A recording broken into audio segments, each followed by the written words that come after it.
More than 70 lives were lost in the fire, many, if not most, due to smoke inhalation.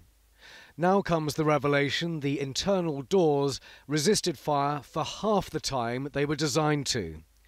For local residents, like Yvette Williams, it is not a shock. Cheap cladding, cheap insulation, no sprinklers, now this, all based on not having enough money when the local authority is sitting down on £274 million in its reserve. So it is that whole piece about just treating us like second-class citizens. Our lives are cheap and we don't matter. Justice for those who died will come in several forms. The Metropolitan Police, which ordered the door tests, continues its criminal investigation. Similar doors may well be in many other buildings, so everyone is choosing their words carefully. The expert panel has advised that the risks to the public's safety remain low. There is no change to fire safety advice that the public should follow. There is no evidence that this is a systemic issue.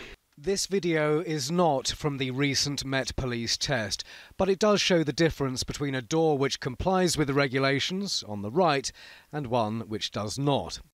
People would have then been able to get into the staircase and down the staircase, and the vast majority of people would have got out safely. So people would be alive today if those had been the proper doors? I certainly think that the evidence that's been supported today supports what I've always thought, that the doors were the #1 cause of deaths in that place. So while everyone focuses on the outside of the building, what was going on inside may have been more important. Yvette says it all amounts to the same thing. If they hadn't have been so cheap, if they hadn't have thought they would have got away with it, if they hadn't had institutional indifference that we don't matter in society, then it would not have happened and we would have 72 beautiful people with us today. The tower has today given up another shocking revelation.